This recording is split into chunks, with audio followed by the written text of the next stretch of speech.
बोलिए श्री सद्गुरु महाराज जी की जय, सच्चे दरबार की जय, उमापति महादेव की जय, श्री कृष्ण बलदेव की जय। प्रिय भगवत प्रेमियों, हमेशा की तरह आज भी आप लोगों के लिए सत्संग विचारों को लेकर के उपस्थित हुए हैं। प्रभु की बड़ी असीम कृपा है, अनुकंपा है कि आपको नियमित सत्संग विचारों की अद्भुत श्रृंखला प्राप्त होती है। इस सत्संग विचारों के माध्यम से अपने जीवन में जागृति आती है। आदमी जीव शिव की ओर बढ़ता है। व्यक्ति अपने जीवन के लक्ष्य के प्रति अग्रसर हो जाता है, लक्ष्य की ओर बढ़ जाता है। जिस जीवन का उद्देश्य केवल ईश्वर को परमात्मा की प्राप्ति है,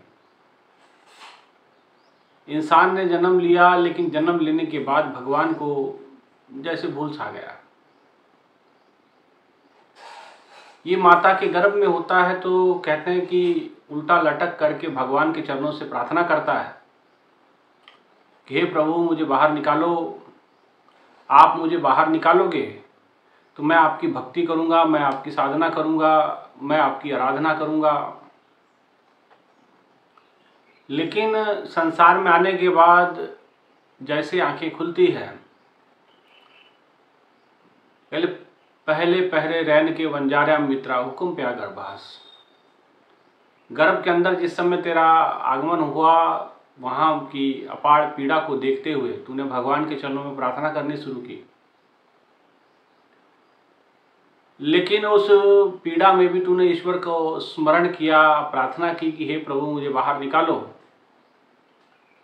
जैसे मैं बाहर आऊंगा, मैं आपकी भक्ति करूंगा, बंदगी करूंगा, एक मौका दे, अवसर दे। बड़ी निहोरा किया, बड़ा प्रार्थना की। और जब भगवान ने प्रार्थना सुनी, आपको जन्म दिया, जन्म लेने के बाद ही आप परमात्मा को बिसर गए। पहले माता पिता से परिचय हुआ, उससे नेह लग जाता है।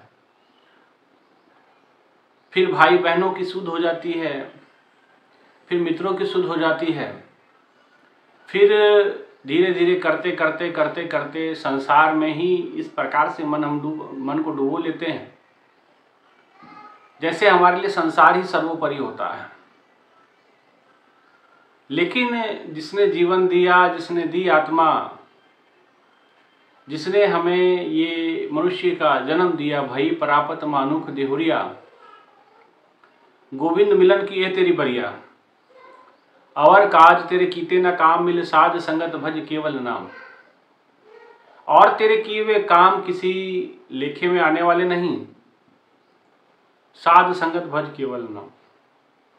संतों का संग, उनके द्वारा प्रभु की चर्चा महिमा को सुनना और भजन संकीर्तन को सुनना, सत्संग को सुनना, सत्संग करना, अपने मन को प्रभु के चिंतन में लगा के रखना, प्रभु की भजन बंदगी करना। और काज तेरे कीते, इसके अलावा तेरे किए हुए काम किसी लेखे में पड़ने वाले नहीं। इसलिए हमें चाहिए कि अपने मन को परमात्मा में लगाएं। परमात्मा में मन लगाने के बजाय हमने मन अपने संसार में इस प्रकार से डुबो रखा है कि परमात्मा की याद तक नहीं आती। और इसीलिए कहा कि परमेश्वर दे पुल्य व्यापन सभ्य रोग, इसीलिए सभी प्रकार के रोग आपको ग्रसित हो जाते हैं। परमात्मा को भूलते हैं, सारी प्रकार की बीमारियां, सारे प्रकार के रोग आपको घेर लेते हैं। मानसिक, शारीरिक, चाहे वो सामाजिक रोग हो, चाहे किसी प्रकार का रोग हो, सभी प्रकार के रोग आपको ग्रसित कर लेते हैं और आप उसी में उलझ जाते हैं। कबीरदास जी बड़ी सुंदर एक बात कहते हैं। वो कहते हैं कि रहना नहीं, देश बेगाना है। उन्होंने इस संसार को बेगाना देश माना। यहाँ जो देश की जो चर्चा कर रहे हैं, देश का अर्थ इन्होंने यहाँ बताया कि धरती, माने जहां आप जीवन जीते हैं। उन्होंने कहा कि ये रहना नहीं, ये देश बेगाना है। यह संसार झाड़ और झाकर आग लगे जल जाना है। ये संसार जो है झाड़ और झाकर के समान है, सूखी घास के समान है, और इस पे एक चिंगारी आग की लगनी है और ये सब जल के राख हो जाना है। उस संसार की उपमा उन्होंने क्या दी? झाड़ और झाकर का। यह संसार झाड़ और झाकर आग लगे जल जाना है। यह संसार काटन की बाड़ी, उलझ पुलझ मर जाना है। यह संसार कांटों की बाड़ी है। यह संसार जहां आदमी को उलझना है, जहां सुलझने का कोई काम नहीं है, जहां आपको नित्य नियमित नए नए प्रकार के दुखों का सामना आपको करना पड़ेगा, नए नए प्रकार की उलझनों का सामना करना पड़ेगा, नई नई समस्याओं का सामना करना पड़ेगा। यहाँ सुलझने का कोई काम नहीं है, सुलझने का कोई अवसर नहीं है, सुलझने का कोई मौका नहीं है। इसलिए उन्होंने कहा यह संसार काटन की बाड़ी। यहाँ हर समय काटन की बाड़ी क्यों कहा गया? काटन मतलब काटे, जहाँ सामूहिक रूप में चुभन है, आपके हर रिश्ते में चुभन है, आपके हर रिश्ते नातों के अंदर चुभन आपको देखने को मिलेगी। वो चुभन मोह रूपी भी हो सकती है, ममता की भी हो सकती है, ईर्ष्या द्वेष की भी हो सकती है, काम क्रोध लोभ मोह अहंकार किसी भी रूप में हो सकती है। तो उन्होंने कहा यह संसार काटन की बाड़ी, उलझ पुलझ मर जाना, और इसी के अंदर इंसान उलझ करके मर जाता है। यह संसार कागज की पुड़िया, बूंद पड़े घुल जाना है। यह संसार कागज की पुड़िया बोला गया। कागज की पुड़िया क्या है? कागज क्या है? पानी में डालते हैं गल जाता है, ऐसे ही संसार है। यह संसार कागज की पुड़िया, बूंद पड़े घुल जाना है। कहे कबीर सुनो भाई साधो, एक सतगुरु नाम ठिकाना है। अगर कहीं ठिकाना है, अगर आपको परमात्मा के घर पहुंच रहा है, तो सतगुरु के चरणों का ही एकमात्र ठिकाना है। वही एक ऐसे शख्स है जो आपको ईश्वर से जोड़ सकते हैं। संतों का चरण ही एक है जो परमात्मा के साथ आपको जोड़ सकता है। लेकिन इतना कुछ कहने के बाद भी कहाँ इस जीव का मन परमात्मा में लगता है? कहाँ परमात्मा के अंदर इसकी लीव लगती है? और कहते हैं कि अति सुंदर कुलीन चतुर्मुखी ड्यायनी धनवंत, मृतक कहिए नानका जे प्रीत नहीं भगवंत। और परमात्मा के चरणों में अगर आपका प्रेम नहीं है, भक्ति नहीं है, तो संतों ने कहा मृतक कहिए नानका जे प्रीत नहीं भगवंत। भगवान के चरणों से प्रेम नहीं तो आप मृतक है। अति कुलीन, अच्छे कुल में क्यों ना जन्म लो। चतुर्मुखी, आपका यश चारों दिशाओं में क्यों ना फैला हो। ड्यायनी धनवंत, आप धनवान ही क्यों ना हो, पर मृतक कहिए नानका जे प्रीत नहीं भगवान। वो कहते हैं कि मुर्दा ही कहलाओगे अगर परमात्मा के चरणों से प्रेम नहीं है तो। इसलिए महापुरुषों ने कहा कि आपको परमात्मा के चरणों से जुड़ना पड़ेगा, परमात्मा के चरणों से लीव लगानी पड़ेगी। इसके अलावा कोई पर्याय नहीं है, कोई उपाय नहीं है कि आप बच जाएं। बचने का कोई उपाय नहीं है। एक ही उपाय है, संतों के चरणों को पकड़ लीजिए, महापुरुषों के चरणों को धारण कर लीजिए, सतगुरु के चरणों, सतगुरु नाम ठिकाना है। सतगुरु के चरणों का ठिकाना ही एकमात्र ठिकाना है जो आपको, क्योंकि जीव परमात्मा से बिछड़ा हुआ है, उसको परमात्मा से जोड़ने का काम संत सतगुरु ही किया करते हैं। इसलिए इस संसार में जब हम रहते हैं, किसी व्यक्ति से बात करते हैं, किसी व्यक्ति से बातचीत होती है, तो वो इतना कुछ बताता है कि भाइयों भैया स्वामी जी इतना समय नहीं है, काम इतने ज़्यादा है, काम ये कहते हैं, हमें ये करना है, हमें वो करना है, कहाँ फुर्सत है, कहाँ। तो फुर्सत कब होगी? जब तक है जिंदगी फुर्सत ना होगी काम से। कुछ समय ऐसा तो निकालो, नेह कर लो प्रभु राम से। समय नहीं होगा, समय तो आपको निकालना पड़ेगा, समय तो आपको निकालना पड़ेगा भाई। समय की तो आपको रूपरेखा आपको स्वयं बनानी पड़ेगी, क्योंकि जब तक आप स्वयं का रूपरेखा नहीं बनाएंगे, समय का टाइम टेबल नहीं बनाएंगे, तो समय निकलने वाला नहीं। लोगों से बात करो, पता चलता है अरे भाई सुबह उठते हैं, बच्चों के लिए खाना बनाते हैं, और फिर वो बच्चे स्कूल चले जाते हैं तो हस्बैंड को टिफ़िन बना के देते हैं, वो अपने ऑफिस जॉब पे जाते हैं, और वो जाने के बाद फिर हम घर की सफाई करते हैं, तमाम चीज़ें हैं। फिर शाम को वही प्रक्रिया, बच्चे तब तक आ जाते हैं। तो बहुत सारी चीज़ें, और फिर रात हो जाती है, थक हार के सो जाते हैं, और फिर दूसरे दिन फिर वही दिनचर्या। महापुरुषों ने कहा कि खाना पीना सो जाना ये काम है पशु समाना जी, क्यों देह मनुष्य की धारी, हरि भजन करो सुखकारी। आखिर देह मनुष्य का लिया क्यों था? आखिर मनुष्य का जन्म मिला क्यों था? अगर यही सब कुछ करना था तो कहते कि क्यों देह मनुष्य की धारी, हरि भजन करो सुखकारी। देह मनुष्य की इसलिए धारण की थी आपने कि भगवान का भजन किया जा सके, भगवान का सुमरन साधना किया जा सके, भगवान की बंदगी की जा सके। लेकिन उसमें हमारा मन नहीं लगा, और हमारा मन लगता नहीं है। बाद में हम दोष समय को लगा देते हैं कि हमारे पास समय नहीं है। समय तो है, समय आपका गया वहां जहां आपकी रुचि थी, जहां आपकी इच्छाएं जुड़ी थी, जहां आपके मन को भाने वाले विषय विकारों का जहां चिंतन था, वहां आपका समय गया। आपके पास समय की कोई कमी नहीं थी, समय आपके पास भरपूर था। जन्म से लेकर मृत्यु तक का समय ही समय था, लेकिन समय आपका वहां गया जहां आपकी इच्छाएं जुड़ी हुई थी। इसीलिए भाइयों बहनों, हमें अपनी समस्त इच्छाओं में परमात्मा को लाना पड़ेगा, परमात्मा का नाम सुमरन कीर्तन उसमें जोड़ना पड़ेगा, तभी हमारे जीवन का उद्देश्य पूरा हो सकता है, जीवन का कल्याण हो सकता है, अन्यथा नहीं हो सकता, अन्यथा होने वाला नहीं। आखिर खा लेना, पी लेना, सो लेना अगर यही काम है तो काम पशु के समान है। संतों ने कह दिया, रैन गवाई दिवस गवाया खाए के, रैन गवाई सोए, हीरे जैसा जन्म था कौड़ी बदले जाए।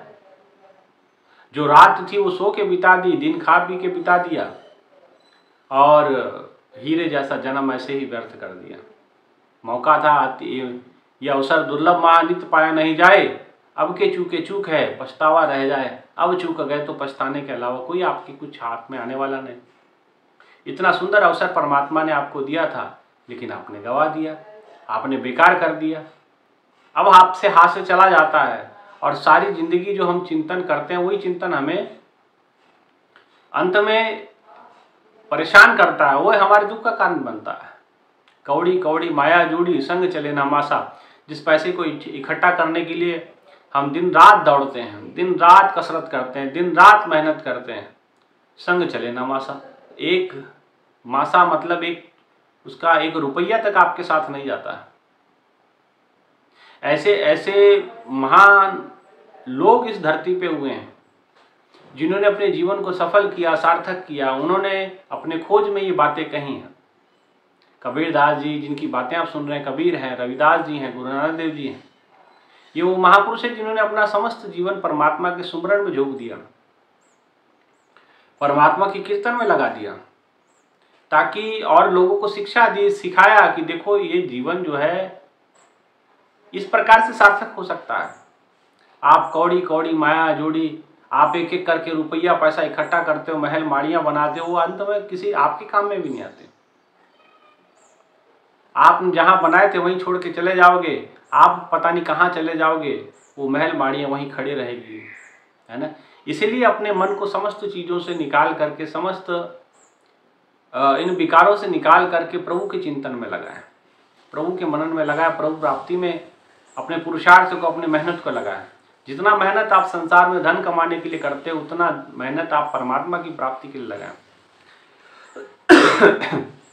अब उसमें एक बात आती है, कई लोग कहते हैं कि भगवान की प्राप्ति कैसे कर सकते हैं, मनुष्य का जन्म का उद्देश्य तो यही है। अब आप नहीं कर पाते तो इसका ये दोष आपका है, कमी आपकी है, ये समस्या आपकी है। अगर आपको ईश्वर की प्राप्ति नहीं हुई तो ये आपका दोष है, आपकी दिक्कत है। ये जन्म तो मिला परमात्मा की प्राप्ति के लिए था। लोग कहते हैं कि नहीं कैसे मिलेगा, वो तो मिल नहीं सकता, अपना काम करना चाहिए, अपना मेहनत करना चाहिए, अपना कमाना खाना चाहिए। ठीक है, जीवन मिला, जीवन की ज़रूरतों को पूरा करने के लिए आप मेहनत करिए, काम करिए, पैसा कमाइए, लेकिन उसको भी मत बिसरिए जिसके कारण से ये देह है। देह के लिए सब कुछ कर रहे हैं ना, लेकिन देह अंत समय आपका साथ देने वाली नहीं, ये भी छोड़ेगी। ये क्षणभंगुर कहा गया, ये क्षणभंगुर कहा गया। इस शरीर को क्षणभंगुर मतलब क्षण में है और क्षण में नहीं है। पानी के सा बुदबुदा असमानस की जात। पानी के बुलबुले के समान ये जिंदगी होती है, अभी है अभी नहीं है, थोड़ी देर के बाद इसका कुछ पता नहीं चलता। इसलिए भाइयों बहनों, इतनी अनमोल जीवन को प्राप्त करके हम क्या कर रहे हैं, जरा चिंतन करने का विषय है, जरा सोचने का विषय है, जरा विचार करने की अवसर है। रहे हैं पुकार जी, करो एक बार जी, मिलेगा ना ये समा तुम्हें बार बार ना, ये मौका तुमको बार बार, ये इसलिए विचार कर लो, चिंतन कर लो। भगवान ने कृपा की, पहली कृपा भई मानुष जन्म मिला है। कृपा परमात्मा ने की, आपको जन्म दिया, सत्संग मिल गया, लेकिन अब आपको समझ नहीं आ रही, ये बात अलग है, इसमें परमात्मा का तो कोई दोष नहीं है। और कई लोग तो समझने का प्रयास भी नहीं करते, क्योंकि संसार के आकर्षण इतने ज़्यादा हावी हो जाते हैं इंसान के ऊपर कि वो किसी चीज़ को समझना नहीं चाहते और समझ के इग्नोर करते हैं। तो संतों ने कहा कोई बात नहीं है, संतों का तो उसमें कोई दोष नहीं लगेगा, दोष तो भोगना तो आपको ही पड़ेगा। इसलिए संतों ने बार बार पुकारा, बार बार कहो करो विनंती, सुन मेरी मीता संत टहल की बेला, यहाँ घाट लहो हर लाहा, आगे बसन सुहेला। यहाँ कोई कीमत है, यहाँ कुछ लाभ कमा ले, जो आगे बसना आपका सही हो जाएगा, जहाँ आपकी बसाहट ठीक हो जाएगी, अगला जन्म आपका सुहेला हो जाएगा, जहाँ आप जाओगे वहाँ जीवन की सार्थकता हो जाएगी। करो विनंती, वो तो विनती कर रहे हैं आपके आगे, महापुरुषों को विनती करने की कोई आवश्यकता नहीं, लेकिन वो फिर भी कर रहे हैं, करो विनंती सुन मेरे मीता संत टहल की बेला, यहाँ घाट लहो हर लाहा, आगे बसन सुहेला। इसके अगर यहाँ कुछ कमा लोगे, यहाँ कुछ परमात्मा के नाम की पूंजी इकट्ठी कर लोगे, तो आगे बसन सुहेला, आगे बसना आसान हो जाएगा, आगे की यात्रा सरल हो जाएगी। अगर यहीं आप सिर्फ पैसे के पीछे दौड़ते रहे, धन धन धन धन, धन कभी किसी का साथ दिया नहीं। धन को एक शब्द कहा जाता है, एक और नाम है धन को, दौलत। और दौलत जब आती तो दो लातें मारती है, इसलिए उसको दौलत कहते हैं। दौलत का मतलब दो लातें मारती हैं। दौलत यानी धन भी मानते हैं, और धन को दौलत भी कहते हैं, माने दो लात। लात मतलब किक, और दो मतलब टू, 1 2, गिनती के जो दो होते हैं। तो धन जब आता है तो पहली लात छाती पे मारता है, इंसान को चौड़ा कर देता है, अहंकारी बना देता है, अहंकार का गुब्बारा जैसे फुला देता है। कोई छोटा बड़ा ऊंच नीच दिखाई नहीं पड़ता है, हम किसको भी भला बुरा कुछ भी कह देते हैं, इतना मद हो जाता है, इतना नशा हो जाता है धन का, है ना। और उसके बाद कहा जाता है कि याद रखो ये तो पहली लात थी जो धन आने के बाद सीने पे लगी, दूसरी लात आके पीठ पे लगती है, और जैसे पीठ पे लगती है फिर क्या होता है, सीधा कब्र में डाल देती है। फिर सीधा जो है आपको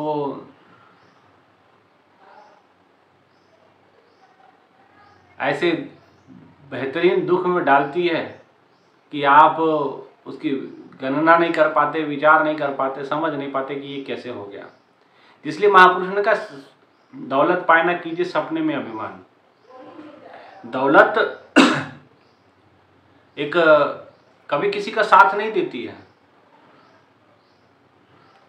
ये कुछ समय तक आपकी जरूरतें पूरी कर सकती हैं, आपको साधन संपन्नता हासिल कर सकती है, करने में सांसारिक धन आपका काम कर सकता है, लेकिन परमात्मा को प्राप्त करने के लिए ये धन आपका साथ देने वाला नहीं। आपकी जीवन की सार्थकता इस धन से मापी नहीं जा सकती। एक बहुत बड़े एक व्यक्ति हुए, या यूं कहें कि ऐसा व्यक्ति जो पैसे का बड़ा लालची था, धन का बड़ा लोभी था। उसने क्या किया, उसको धन का इतना लोभ था कि उसने जो है सारे राज्य, जिस राज्य का वो राजा था, उसने सारे राज्य में डुडुगी पिटवा दी कि किसी के पास कोई धन नहीं होना चाहिए, सब ला के मेरे पास जमा कराओ। अब सब लोगों ने, अगर नहीं कराओगे तो राजा मार देगा। और सारा वो इतना लोभी राजा था कि उसने जो है सारे प्रजा से, जिसके घर में एक सोने का सिक्का तक था, वो सब निकाल लिया, सब ले गया। सोना चांदी गहना मोती हीरा सब लोगों का छीन लिया, अपने खजाने में जमा कर लिया। अभी भी उसको चैन है। तो उसने कहा अपने मंत्रियों से, तो मुझे लगता है कि हमारे देश के जो लोग हैं बड़े चालाक किस्म के लोग हैं, तो आप एक काम करें, कुछ ऐसी तरकीब मुझे बताएं कि जो ये लोगों ने सोना चांदी अपने घर में छुपा रखा होगा थोड़ा बहुत, तो वो भी मेरे पास आ जाए। मंत्री ने कहा महाराज आप कैसी बात करते हैं, आपके कहने आपके डर ही इतना है कि लोगों ने सब कुछ ला के दे दिया, बेचारों के पास कुछ नहीं है। नहीं नहीं, मुझे कोई ऐसी बात तरकीब बताओ, मुझे लगता है कि लोगों के पास है। मंत्री ने कहा कि देखिए महाराज आप विद्वान हैं और ये जो सलाह मैं देने जा रहा हूं अगर आपको अच्छी लगे तो शायद आप इसको मान सकते हैं, धन लोगों का आ सकता है। बोले क्या? बोले बात यह है कि जैसे आपकी लड़की राजकुमारी जो है जवान हो चुकी हैं, और जैसे कि आप सब जानते हैं कि इस राज्य में कुछ धन बचा नहीं है। अगर आपको लगता भी है कि किसी ने छुपा रखा है तो इस स्कीम से वो सारा धन वापस आ सकता है। बोले क्या स्कीम है? करना है इस प्रकार की भी आपने एक डुगडुगी पिटवा देनी है, एक अनाउंसमेंट कर देनी है। वो अनाउंसमेंट कुछ इस प्रकार से करनी है कि कहीं कोई भी अगर सोने की एक असरफी सोने का एक सिक्का लाके दे तो आप अपनी बेटी का विवाह उस व्यक्ति के साथ कर देंगे जो सोने की असरफी लाके देगा। इस प्रकार से आपके पास अगर किसी ने कुछ छुपा के रखा होगा तो वो ले आएगा, और मुझे नहीं लगता कि किसी ने कुछ रखा है। राजा को बात समझ में आई। राजा ने कहा कि अच्छी बात है, ये डुगडुगी उसने पिटवा दी कि कोई भी अगर एक सोने का सिक्का अगर ला देगा तो मैं उसके साथ अपनी बेटी राजकुमारी का विवाह कर दूंगा। अब जैसे वो नगर में ढिंडोरा पीटा गया, वो अनाउंसमेंट हुई, उन अनाउंसमेंट को सब लोगों ने सुना, लेकिन किसी के पास कुछ था नहीं, बेचारे लेके क्या जाते। तो कहते हैं कि एक पंडित का लड़का, एक ब्राह्मण का लड़का था जो कभी किसी जलसे में राजकुमारी को देखा था और उस पर मोहित था। वो उसे विवाह करना चाहता है, तो जा करके अपनी माँ को कहता है कि माँ मुझे कहीं से एक सोने का सिक्का ला के दे, मैं ताकि सोने का सिक्का ले जा करके राजा को दूं और राजा अपनी राजकुमारी का विवाह मेरे से कर दे। माँ ने कहा कि बेटे तू जानते हैं कि राज्य में से कुछ सारा सोना चांदी हीरा मोती जो भी घर में धन दौलत था राजा ले गया। जब सब कुछ ले गया है तो अब हमारे पास क्या बचा? कुछ भी नहीं बचा। लड़के ने कहा कि मैं नहीं जानता माता, अब तू कहीं से व्यवस्था करके दे। माँ ने कहा कहाँ से? किसी के पास से मांग के भी लाऊं तो उसके पास भी तो होना चाहिए, वो नहीं होगा कि? बोले मुझे नहीं पता। अब राजकुमारी की याद में वो लड़का दिन भर कुछ ना खाता ना पीता, बस एक जिद कि मुझे उससे विवाह करना है, मुझे कैसे एक सोने का सिक्का ले। जब बेटे की हालत खराब होती गई, दिन ब दिन वो दुबला पतला होता गया, उसको दुखी देख माँ को तरस आया। तो माँ ने कहा कि देखो वैसे तो इस राज्य में कुछ बचा हुआ नहीं है, ये राजा ऐसा है कि इसने सब कुछ छीन लिया है, फिर भी अगर तेरी इच्छा है सोने का एक सिक्का तुझे चाहिए तो देख मैं तुझे एक बात बताती हूँ। बात यह है कि इस राज्य में जब कोई व्यक्ति मरता है उसे जला दिया जाता है, लेकिन जिस समय कोई बच्चा मरता है तो उसके मुंह में एक सोने का सिक्का डाला जाता है और वो सोने का सिक्का डाल करके उसको दफना दिया जाता है। उसे मारा नहीं, उसको जलाया नहीं जाता, उसको दफनाया जाता है कि तू जाकर के किसी बच्चे की कब्र खोद और उसके मुख से वो सोने का सिक्का निकाल करके तू राजा को दे दे तो तेरा काम बन सकता है।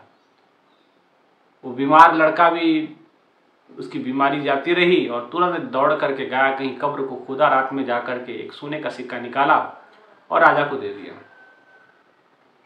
राजा ने कहा कि सोने का सिक्का ये कहां से लाया तू? इस राज्य में तो कोई भी बचा नहीं हुआ, कुछ भी सोना सब चांदी था सब हमने ले लिया, तेरे पास कहां से आया? उसने बताया कि भाई मेरा जो है, मैंने इस प्रकार से कब बच्चों की कब्र उखाड़ करके मैंने सोने का सिक्का निकाला है, आप अपनी बेटी का विवाह। अब राजा ने कहा बेटी का विवाह करना, तो उसको पकड़ के गिरफ्तार कर लिया और उसने अनाउंसमेंट किया कि जाओ जितनी बच्चों की कब्रें हैं वो उखाड़ो और उसमें से भी सोना चांदी निकाल के लाओ। ऐसा राजा अंत समय मरा, एक पाई साथ लेके नहीं गया, जो इतना लोभी था, इतना लालची था। तो आप हम कहाँ लेके जाएंगे? इसलिए जीवन के मकसद को जीवन के उद्देश्य को समझे, जीवन के लक्ष्य को जाने, जीवन के मर्म को पहचाने। ये मनुष्य जन्म मिला है, दोबारा नहीं मिलने वाला। मनुष्य जन्म बड़ा दुर्लभ है और इसको जरा से लोभ के चलते इसको यूं व्यर्थ ना गवा। हीरे जैसा जन्म था, कौड़ी बदले जाए, कौड़ियों के बदले इसको ना गवा दे, है ना। इसलिए इस मनुष्य जीवन की सार्थकता को समझें, इसके जीवन की सफलता को समझें, जीवन के उद्देश्य को समझें। और जीवन की सफलता इसी में है कि परमात्मा की प्राप्ति करें। धन तो उतना ही, साईं इतना दीजिए जामे कुटुंब समाए, मैं भी भूखा ना रहूं, मेरे घर से साधु भी भूखा ना जाए। मेरे घर में कोई मेहमान आ जाए तो भूखा ना रहे और मैं भी भूखा ना रहूं और मेरे घर से कोई भूखा भी ना जाए। इतना कमाएं, ऐसा नहीं कि कमा कमा के भंडारे भर लें और फिर बाद में वही हमारे दुख का कारण अंतकाल जल लक्ष्मी सिमरे, ऐसी चिंता में जो मरे और सर्प यूनि बल बल होते रहे। पता चले पैसे का ध्यान करते रह गए, मरते समय सांप बन जाओगे, ठीक है ना। तो इसलिए ऐसी दुर्गति ना हो। ये जन्म मिला ईश्वर की प्राप्ति के लिए, बड़े भाग मनुष्य तन पावा, इसीलिए नहीं कहा गया था कि अब धन कमाए। गुरु नानक देव जी ने कहा भाई प्राप्त मानुक देहुरिया, गोविंद मिलन किए तेरी प्रिया। गोविंद को मिलने की ये बारी है, अवसर है, गोविंद को प्राप्त करने की अवसर है।